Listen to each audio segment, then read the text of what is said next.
तो हाल ही में हमें Venom let there be Carnage का एक ट्रेलर देखने को मिला है और मूवी का अभी तक कोई अता पता नहीं है क्योंकि अभी तक उसकी ऑफिशियल डेट कंफर्म नहीं की गई है। समझो यार, कोरोना चल रहा है, इसकी वजह से मूवी को आने में टाइम लग सकता है। मुझे भी तो खैर। वैसे अभी के लिए तो कहा जा रहा है कि सितंबर में मूवी रिलीज होगी, तो वेट करते हैं। तो आज की वीडियो में मैं आपको बताने जा रहा हूँ वेनम से रिलेटेड कुछ ऐसे फैक्ट जिसे वो अभी तक छुपा के बैठा है और मैं आज उसकी इन्हीं बातों से पर्दाफाश करने वाला हूँ। और ये फैक्ट्स आपको मूवी देखने में हेल्प भी करेंगे ताकि आपको पता चल सके कि वेनम की कमजोरियां क्या क्या हैं। वो इंसान नहीं खाता तो क्या खाता है, और हाँ, वेनम के बच्चे कौन कौन हैं। तो वीडियो को लास्ट तक देखना ताकि आपको वेनम के बारे में सारी इंफॉर्मेशन मिल जाए। पर वीडियो शुरू करने से पहले अगर आपको सुपर हीरो कंटेंट पसंद है और आपको कॉमिक्स में इंटरेस्ट है तो आप इस चैनल को चेकआउट कर सकते हैं। और हाँ, प्लीज सब्सक्राइब भी कर देना और उस बेल नोटिफिकेशन को भी दबा देना ताकि आपको हमारे नए अपडेट्स की नोटिफिकेशन सबसे पहले मिल सके। Now enjoy the video. Fact number 1, spider sense venom पे काम नहीं करता।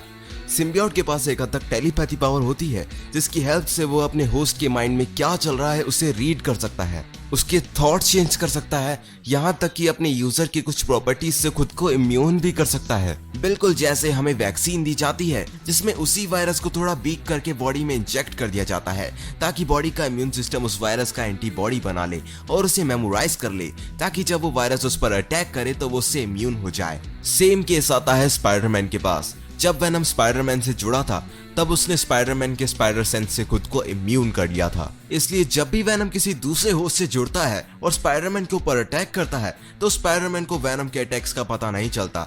एज यूजुअल इससे वेनम आसानी से स्पाइडरमैन पर स्नीक अटैक कर सकता है। फैक्ट नंबर 2, वेनम की सिर्फ 2 वीकनेस हैं। तो वेनम या मैं कहूँ जितने भी सिम्बियोट्स हैं उनके सिर्फ 2 वीकनेस हैं और ये 2 वीकनेस उसको इतना नुकसान पहुंचा सकती हैं कि अगर एक ने भी उसके ऊपर असर कर दिया तो वो तुरंत ही अपने होस्ट से निकलकर यूजलेस हो जाएगा। तो ये वीकनेस है फायर और अल्ट्रासोनिक साउंड टू वेनम। तो अगर वेनम के होस्ट को फायर कैच कर लेती है तो एकदम से पावरलेस या मैं कहूँ कि न्यूट्रलाइज हो जाएगा जिससे वो कोई भी पावर यूज नहीं कर पाएगा, और अगर उसे आग में जला दिया जाए तो अपने होस्ट के साथ ही खत्म हो जाएगा। और दूसरी वीकनेस है ultrasonic sound to Venom. Ultrasonic sound एक हाई फ्रीक्वेंसी होती है जिसे सुनकर सिम्बियोट अपनी पावर खो देता है और उसकी होस्ट की बॉडी लीव कर देता है। इस वीकनेस को आपने स्पाइडरमैन की games, movies and animated series में काफी बार यूज करते देखा होगा क्योंकि सेफेस्ट वे है सिम्बियोट और उसके होस्ट को अलग करने का, वरना आग से होस्ट को भी खतरा हो सकता है। और वेनम मूवी में जब डॉक्टर एडी की सोनोग्राफी लेता है तो उसमें भी अल्ट्रासोनिक साउंड यूज होती है जिसकी वजह से वेनम एकदम से ही उसकी बॉडी से निकल गया था। लेकिन कुछ सिम्बियोट्स ऐसे भी हैं जिनके ऊपर ये अल्ट्रासोनिक साउंड असर नहीं करता। और इसी पॉइंट को देखते हुए ये रहा third fact. Fact number 3, symbiotes की फैमिली। तो मार्वल में से कई सारे सिम्बियोट्स हैं जो एग्जिस्ट करते हैं, लाल से लेकर सफेद तक।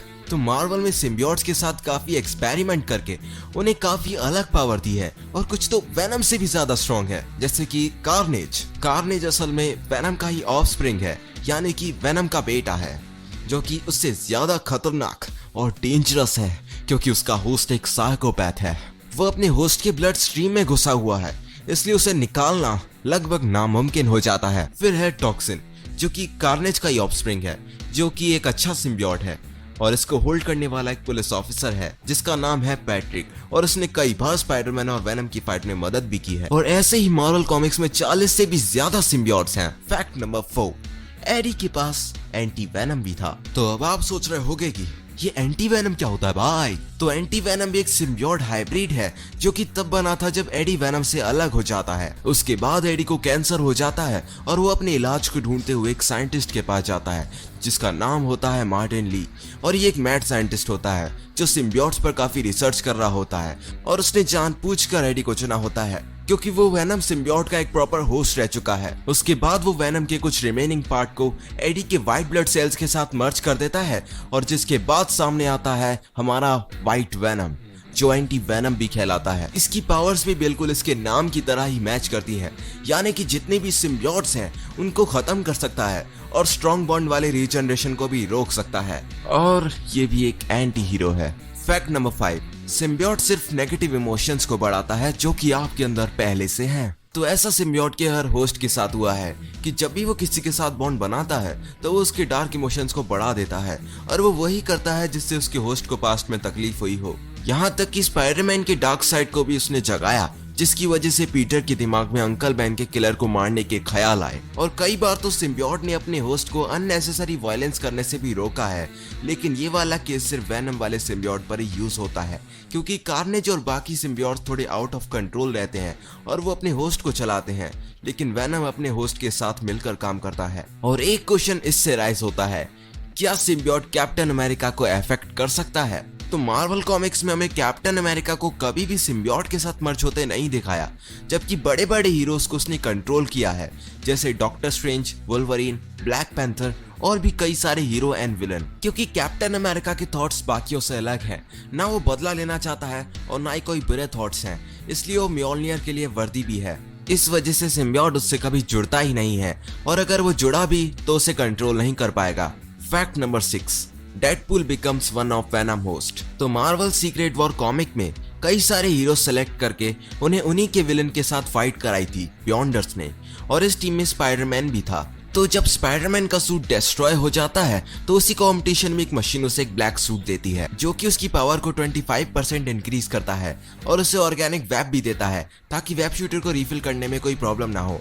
पर धीरे धीरे वो उसको एग्रेसिव बनाता है और उसे फेंक देता है। लेकिन इस टीम का हिस्सा डेडपूल नहीं होता, क्योंकि उस टाइम पर मार्वल वालों ने डेडपूल को इंट्रोड्यूस ही नहीं कराया था। तो 2015 में Deadpool secret war comic I थी, जिसमें पुराने सीक्रेट वॉर के कई सारे बिहाइंड द सीन कॉन्फ्लिक्ट पता चले थे। और इसी कॉमिक में डेडपूल ने भी उस मशीन का यूज करके वेनम सिम्बियोट पहना था और कहा था ये ब्लैक एंड व्हाइट कलर काफी अच्छा है, पर थोड़ी देर बाद ही वो उसे निकाल कर फेंक देता है और कहता है तुम मेरे दिमाग के साथ खेलना बंद करो, मैं अपने शरीर पर किसी ऐसी जिंदा चीज को रंगने नहीं दे सकता।